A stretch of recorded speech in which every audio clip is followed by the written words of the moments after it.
Hello friends, आज की हम इस वीडियो में देखेंगे द ब्लूएस्ट आइज। नोवेल का नाम है जिसे लिखा था टोरी मोनिशन ने।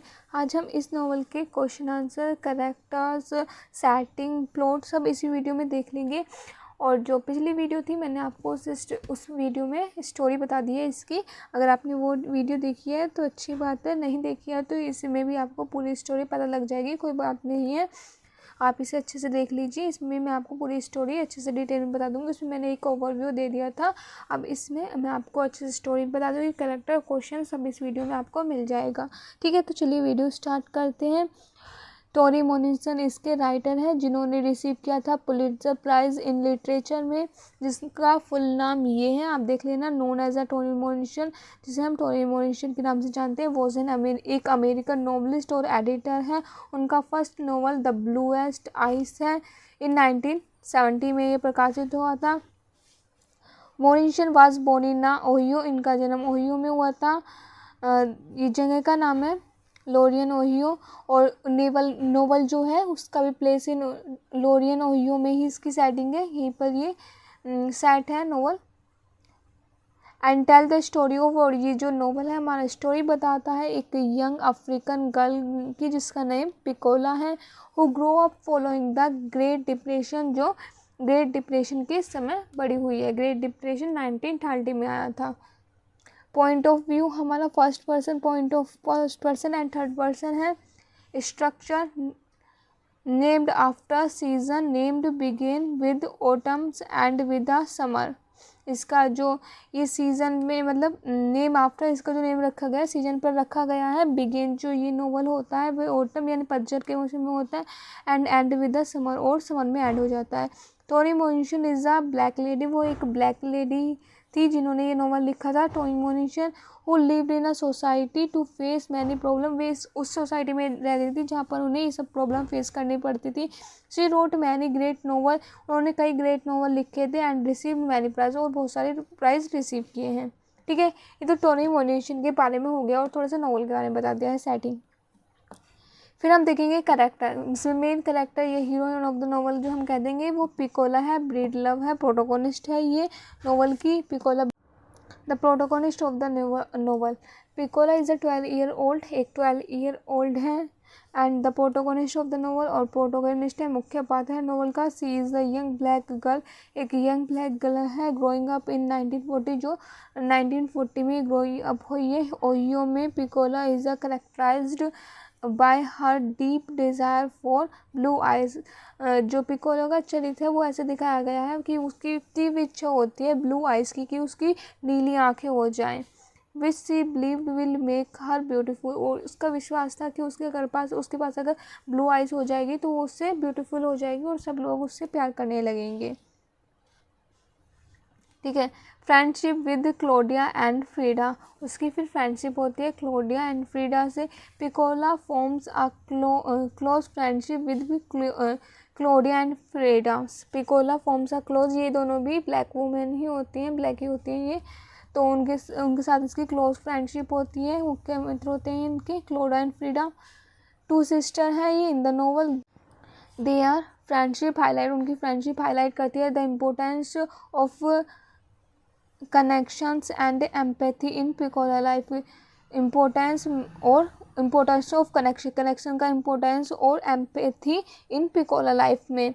पिकोला हैज़ नो फ्रेंड, पिकोला का कोई फ्रेंड नहीं था इन दोनों के अलावा। She is ridiculed by a most, मतलब वो रेडिकुलस्ड, मतलब वो मोस्ट ऑफ लोगों के द्वारा घृणित की जाती थी, मतलब कोई उसे पसंद नहीं करता था other child.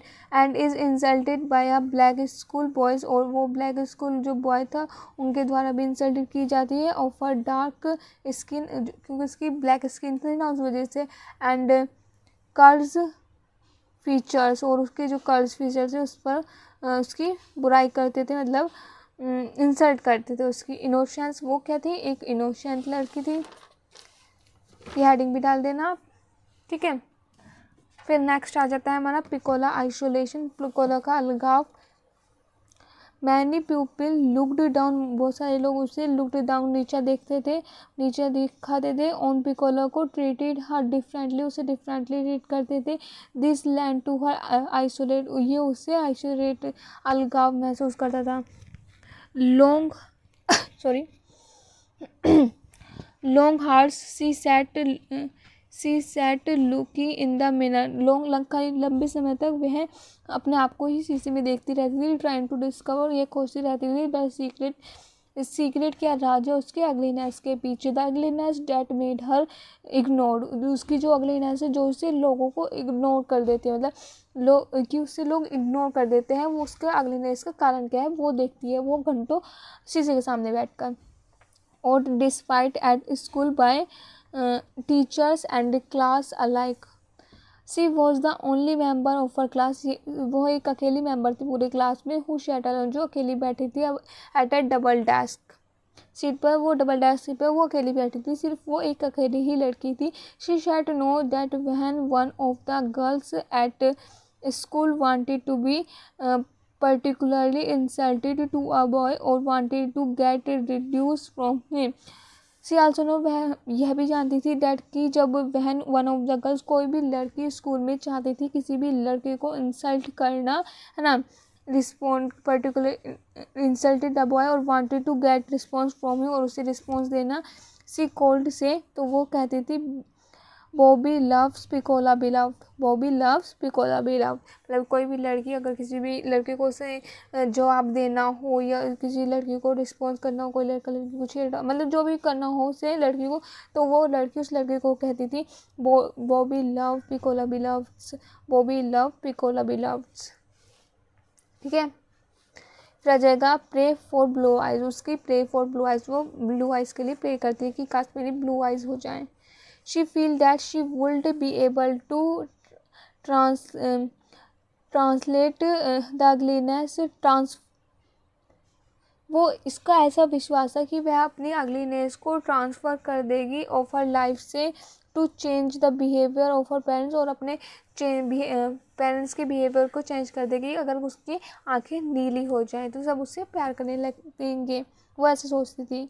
She drinks 3 quarters of milk, उसने 3 quarters ऑफ मिल्क पी लिया at the MacTeers house, so that she can use the cup, जिससे कि वह उस कप को यूज़ कर सके, क्योंकि अगर उसने यूज़ कर लिया उस कप से, मतलब वो पी लिया ना मिल्क, तो वो सोचती है अब उसने पी लिया तो कोई उसको यूज़ तो करेगा नहीं, तो इसलिए उसने पिया था कि काश फिर वो उस कप को यूज़ कर सके। She can use that cup with Shirley Temple's pictures, Shirley Temple picture, तब की एक बहुत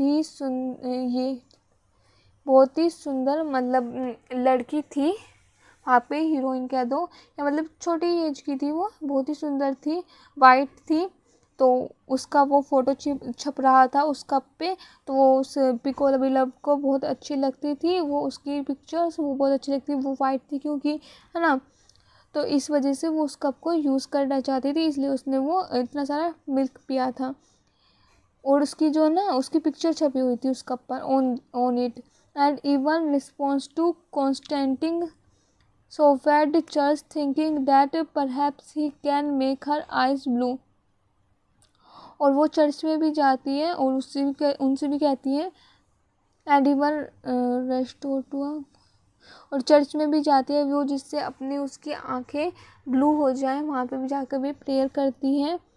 by the novel and पिकोला truly believed she has a blue eyes, और अंत में उसे बिलीव हो जाता है कि उसकी सच में ही ब्लू आइज़ हो गई है, उसकी रियल में ब्लू आइज़ होती नहीं है, उसे लगने लगता है कि उसकी ब्लू आइज़ हो गई है, क्योंकि उसके साथ ऐसी ऐसी घटना होती हैं, तो वो बेचारी पूरी डिप्रेस हो जाती हैं। ठीक है, आगे देखेंगे, इसमें पूरा एक आप करेक्टर में ही देख लेंगे क्या क्या हुआ है। Raped by her father, all the isolates, सारा अलगाव, self blamed and negativity of Pecola's life finally escalates when she is in the kitchen washing, सारा जो अलगाव था, सेल्फ ब्लेम था, वो अपने आप को ब्लेम करती थी, नेगेटिविटीज़ ऑफ पिकोला की जो थी लाइफ में फाइनली एस्केलेट्स बदल जाती है when she in the kitchen, जब वो किचन में बर्तन को धो रही होती है, और उसके father who is extremely drink, जो बहुत ही ज़्यादा ड्रिंक करे हुए थे, and rape his young daughter, और वे अपने यंग डॉटर का रेप कर देते हैं, पिकोला का। यानी दिस इंसेक्सुअल्स एक्ट डज नथिंग, यह अनाचार एक्ट में क्या कुछ नहीं but bring out more sympathy for the protagonist, पर लेकिन जो हमारी प्रोटोगोनिस्ट है पिकोला है, उसके प्रति और हमें सिंपैथी आ जाती है, सहानुभूति। पिकोलाज देन बिकम प्रेग्नेंट, फिर वो प्रेग्नेंट हो जाती है, and is asked to school. It is during this time that she is begin to slip into her madness. She develop an imaginary friend to whom she speaks about a new blue eyes. और इसके father इसका 2 बार rape करते हैं। दूसरी जब बार rape करते हैं तो इसके फादर खुद ही भाग जाते हैं और वो मर जाता है।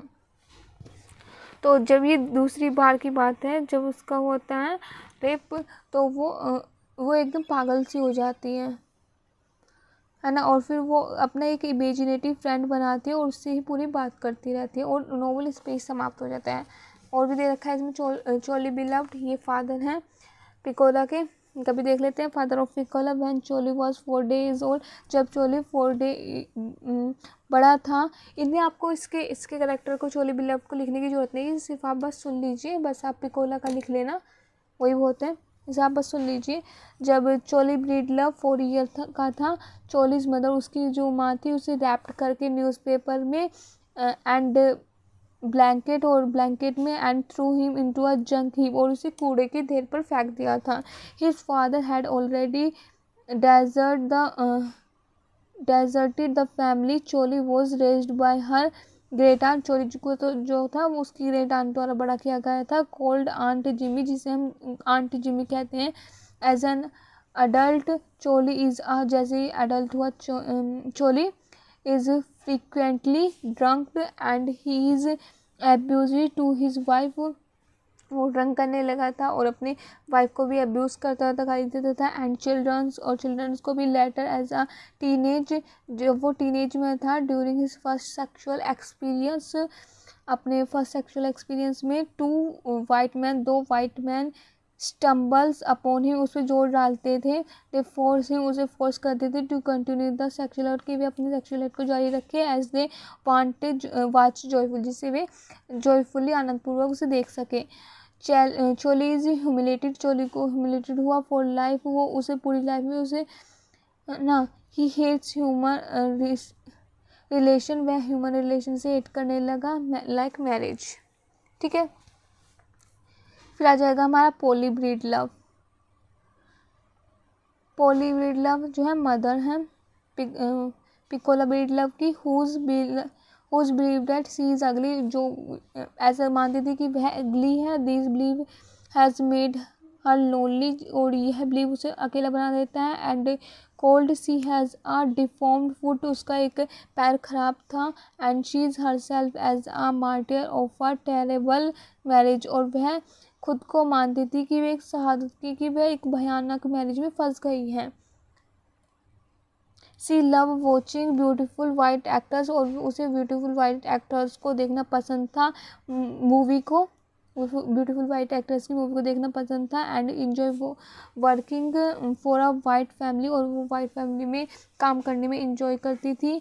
स्पेंडिंग टाइम, वहाँ पर अपना समय बिताती थी इन देयर हाउस में, while she neglect her own house and children, और वह अपने खुद के हाउस को और चिल्ड्रन को निगलेक्ट कर देती थी। Sammy Breedlove Pecola's 14 year old brothers हैं, हु कॉप्स, वो भाग जाता था विद हिज फैमिली से, प्रॉब्लम से, by running away from home, क्योंकि जब उसके फादर मदर पिकोला और चोली ब्रीड लव लड़ते थे तो सैमी ब्रीड लव वहाँ से भाग जाता था। क्लोडा मैक्टिस द नरेटर्स, ये नरेटर्स हैं, part at the blue eyes की, sometime forms a child perspective, कभी कभी ये चाइल्ड पर्सपेक्टिव से सुनाती है, and sometimes from the perspective of the adult, और कभी कभी अडल्ट के पर्सपेक्टिव से। Looking back like Piccola, Cloda suffer from a recent beauty standards and material insecurity, but she has a loving and stable family. उस वे भी इसी सब से प्रॉब्लम थी, पर लेकिन उसके पास जो उसके पास पॉजिटिव पॉइंट था वो उसकी लविंग फैमिली था और स्टेबल फैमिली थी। वो उनसे फैमिली प्यार करती थी दोनों से, which make all the different, और जो उससे सब डिफरेंट बना देता है पिकोला से। For her whereas Piccola is passive when she is abused, Claudia is a fighted मतलब वो क्लोडिया क्या थी, लड़ाका थी, मतलब वो लड़ देती थी। When Claudia is a give a white doll, जब क्लोडिया को वाइट डॉल दी जाती थी, दी गई थी, सी डजंट वांट, उसे वह नहीं चाहती थी, सी डिसेक्ट एंड डिस्ट्रॉय, और उसने उसे बेकार कर दिया था, डिस्ट्रॉय कर दिया था। वह she find a group of boy, जब वह ग्रुप ऑफ बॉय को देखती थी है हार्शिंग पिकोला की वे पिकोला को परेशान कर रहे हैं, सी अटैक देम, वो उन पर अटैक करती थी। कौन? क्लोडिया। वह शी लर्न दैट, जब वह जान जाती है Pecola is pregnant, Pecola pregnant है, she and her sisters come up with a plan to save Pecola's babies, और जब उनको ये पता लग जाते थे तो दोनों वे सिस्टर एक प्लान बनाती थी सेव करने के पिकोला के बेबी को फ्रॉम द कम्युनिटी रिजेक्शंस की, कम्युनिटी रिजेक्शन से सेव करने के लिए मतलब पिकोला के बेबी को वे दोनों सिस्टर प्लान बनाती हैं। फिर आ जाएगा हमारा फीडिया मैक्टी इज एंड क्लोडियाज ओल्ड सिस्टर है। फिर मिस्टर मैक्टी क्लोडियाज मदर है। फिर ये माइंड में करेक्ट है, अगर आप इन्हें पढ़ना चाहो तो देख लेना, इनका वैसे कोई ज़रूरत नहीं है, ठीक है। फिर हमारा नेक्स्ट आ जाता है theme, whiteness as the standard of beauty, power of story, racism, mother and femininity, sex, self loathing, home and family, motive क्या है, the dick and generative, season and natures, whiteness and colours, eyes and visions, dirtiness and cleanness, symbol, the house, the blue eyes और the marigold, ये सारे इसके symbol हैं, ठीक है। फिर इसमें ये समरी दे रखी है, अगर आप पढ़ना चाहें तो पढ़ सकते हैं, मैंने तो आपको इतना बता दिया है, इतना ही बहुत है। ये जो क्लोडिया और फ्रीडास की फ्रेंड बनी थी, ये तब बनी थी जब उसके फादर ने, इसकी नोवेल के मतलब जब ये नोवेल शुरुआत होता है, नोवेल की शुरुआत में उसके फादर ने अपना घर जला दिया होता है, तो क्लोडिया और फ्रीडा के फादर उसे मतलब पिकोला को अपने घर में ले आते हैं, तो वो कुछ दिनों तक इनके साथ ही रहती थी, और जो पिकोला के फादर को उसको जेल हो गई थी क्योंकि उसने अपने को घर को जला दिया था, तो पिकोला कुछ समय तक इन दोनों के साथ ही रही थी, तभी इसकी फ्रेंड बनी थी, और फिर बाद में जब उन्होंने घर बना लिया था तो उसके साथ हो गए थे, ठीक है। तो ये पूरी समरी, अगर आप चाहें तो इसे पढ़ सकते हैं, मैंने वे बता दिया, वही बहुत है, इतना आपको डीप जाने की जरूरत नहीं है, ठीक है। फिर आ जाएगा a felt a need for someone to want, ये कोटेशंस है, अगर आप लोग क्वेश्चन करेंगे तो मैं जरूर डाल देना। I felt a need for someone to want the black baby. I contract the love of white baby dolls. ये क्लोडिया मैक्टी ने कहा था। Love is never any better than the lovers, ये क्लोडिया ने कहा था। All of our waste which we dumped on hers and which she absorbed, ये थोड़े से हार्ड से हैं, है ना। तो चलिए ये कोटेशन हो गई है, अब हम मॉडल की तरफ बढ़ते। तो देखिए आप देख सकते हैं ये मॉडल का है, ये हमारा 6th यूनिट है, 7th 8th 2 यूनिट हमारी रह रही है अभी। The bluest eyes bye Tori मोनिशन, ये मॉडल पेपर में फर्स्ट ऑफ ऑल पहले इसका इंट्रोडक्शन दे रखे हैं, आप चाहें तो इसे पढ़ लेना, इसमें पूरी स्टोरी दे रखी है, स्टोरी भी है इसमें, टोनी मोनिशन के बारे में भी है, सब है, हिंदी इंग्लिश दोनों में दे रखा है, थोड़ा बड़ा कर देती हूँ, आप चाहें तो इसे पढ़ लेना, ठीक है। फिर आ जाता है हमारे very short answer type question. First हमारा which is the first novel written by Toni Morrison, the bluest eyes, पहले बता दिया था। When was the bluest eyes was publish, 1970। फिर शॉर्ट आंसर आ जाएंगे, write a short note on the role of Claudia MacTeer in the develop of the plot the bluest eyes. तो इसे आप खुद पढ़ लेना, ठीक है, स्क्रीनशॉट ले लीजिए आप आराम से, हिंदी इंग्लिश दोनों में लिखा है, ठीक है। फिर आ जाएगा हमारा describe the character of Frieda MacTeer, what was the motivations for writing the bluest eyes. फिर हमारे लॉन्ग क्वेश्चन आ जाएंगे, write an essay on the fictional technique of Toni Morrison. देख लेना आप, हिंदी इंग्लिश दोनों में लिख रखे हैं अगर आप पढ़ना चाहें तो। फिर आ जाएगा हमारा describe the American literature in 20th century. ये देखिए पूरा इसमें दे रखा है ना। तो चलिए ये वीडियो हमारी यहीं पे ख़त्म होती है, अगली वीडियो में हम देखेंगे टू किल अ मॉकिंग बर्ड।